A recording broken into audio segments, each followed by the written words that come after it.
That's what the whole thing is about, generating the conversation, breaking the silence and giving a voice to the voiceless.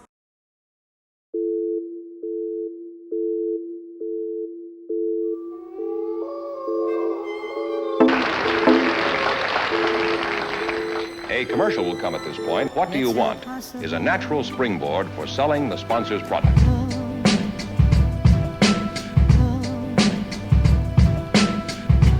It's impossible. Ask a baby not to cry. It's just impossible. Can I hold you? Can I hold you? And not do. Closer, closer. Can I hold? Can I hold?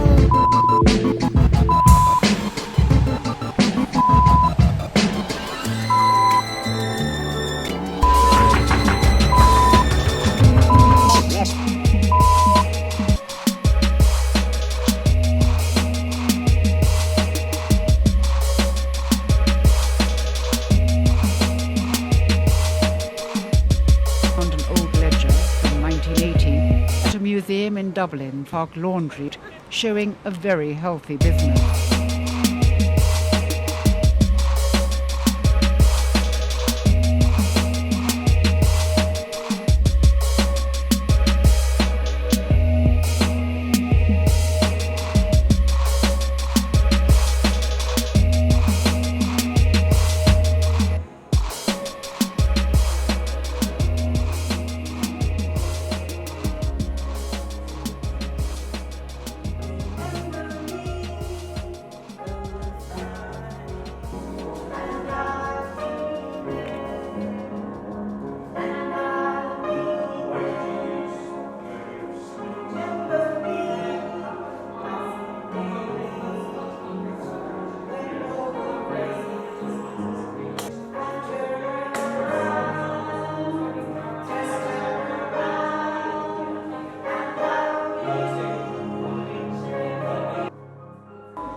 A commercial will come at this point, and speaking of commercials, our title, What Do You Want, is a natural springboard for selling the sponsor's product.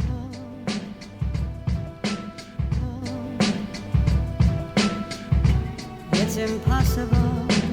Ask a baby not to cry. It's just impossible. Can I hold you? Can I hold you? And not do. Closer, closer. Can I hold? Can I hold?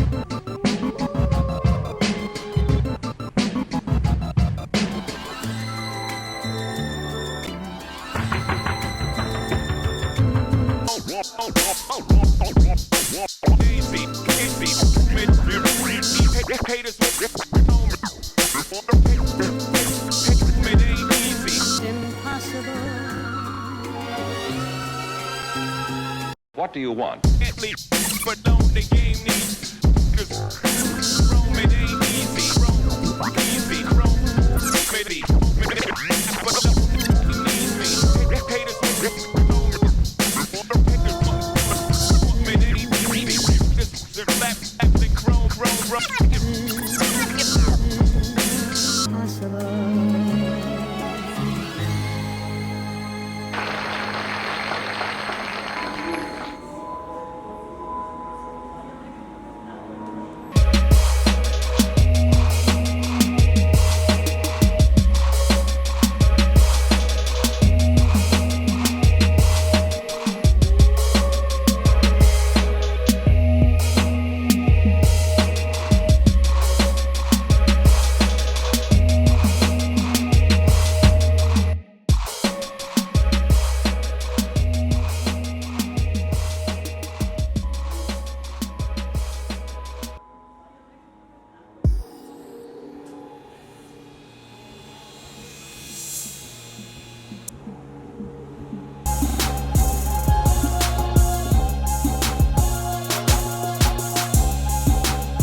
what do you want? Can't leave, but don't the game needs.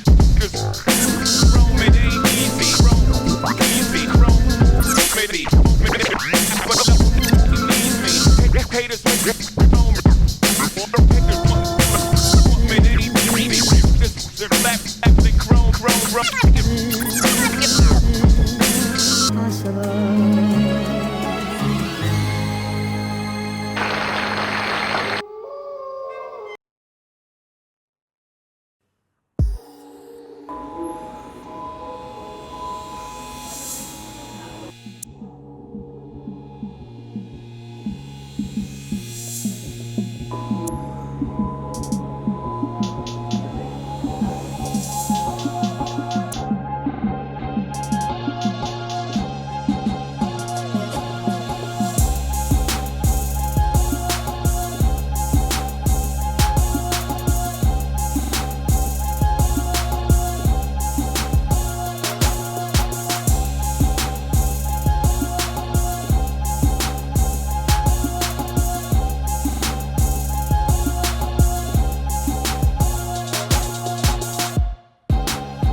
represents kind of the faceless and the voiceless women and children that were in these laundries or in these institutions.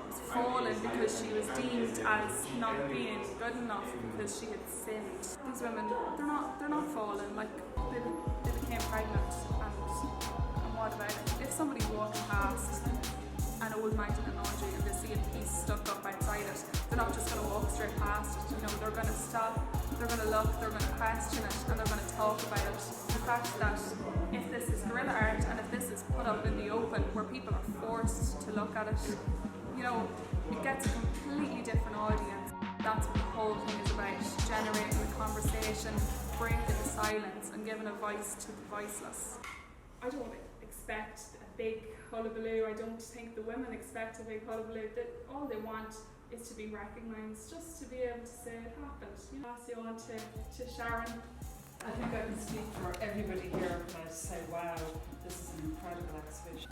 She has the insight into the whole subject, you know, right the way through the history of it, how it affects everybody in the present day, the fact that people need to be acknowledged. I mean, that appreciation for the whole subject and for what people go through is incredible, phenomenal, what you've done, absolutely brilliant. When I work in adoption stories, I had no concept whatsoever that you actually weren't allowed to find out who your mother was, and as a natural mother you couldn't find out what had happened to your child, and that if you attempted to, the authorities would contact the adoptive parents even if your child was now 50. I know Terry, you spoke recently on Claire Byrne's show and just got a phenomenal response, because you are, you know, a woman of the world, you're very cool, and yet you were talking about this deep trauma and sadness that you still live with to this day. And I think you represent the voice of so many women, acknowledging what women went through. It's about acknowledging that for every pregnancy there's also a man involved. It's acknowledging that now we need to stand up and actually be adults. We're not children anymore. And at the end of the day, the relationship between a mother and child is not anything that should be broken and not anything that anybody else should have power over her. There's great hope if somebody like Hannah at 20 years of age gets it and keeps this going, because the fear is, one of the first phrases I ever heard was deny till they die. And there is still that hope that if they do absolutely nothing, the secrets will remain secrets and nobody will ever be the wiser, and you just have to put up with it. But I think for as long as there's somebody like Hannah around, as long as there are people taking part in series like adoption stories who want to tell their story and want to have a voice, it's not going to go away, and it's very much in the present. I can still remember the morning he was born, and he weighed 6 pounds 6 ounces, and he was born at 6:30 on Monday morning. And even though we were both in desperate need of medical care, I know somewhere out there under the same sky as me. There's a survivor out there, a wonderful, wonderful man. I've always wished and hoped, and every Christmas Eve I write a poem. It's the same poem, it's called My Christmas Eve Wish, except every year I have to change the year. My other 3 children after Niall got to put up with me all their lives. It was always important that I say, night night, Niall. Wherever you are, whoever's holding you, let them love you. And let them always care for you. Be happy, be strong, never be afraid to be yourself. Any insight as to what it's like as a mother. We were never referred to as expecting mums, new mothers. There was no blue teddy bears or balloons or cards, congratulations on your baby boy. The industry that made a lot of people very rich. And it was never about religion. It was about placing children one after the other. Thousands of girls like me from the age between 14 and 18 were all expecting mums. The biggest dream is the forgotten mothers is that we will all heal in a way that we can reach our children, and who are all adults. I'm not going to go on about politics or legalities or suing or anything like that. It doesn't matter. None of that matters. The majority of mothers, real mothers, who had their child taken from them, want their child to know the truth. And the truth is, every single child is loved. So it's important to us that our children are allowed to heal. And I think as an island, a small country, we need that healing. And if you bear with me, I'd like to read on behalf of Larry, Behind Stone Walls. Behind those walls you did not see, nor could you hear our cries. Behind stone walls we knew all too well. No one would listen, no one to tell, with nowhere to go. Behind stone walls our spirits died. Imagine now a world where dignity vanishes. Behind those walls so much was hidden. Nurture, nature, this stripped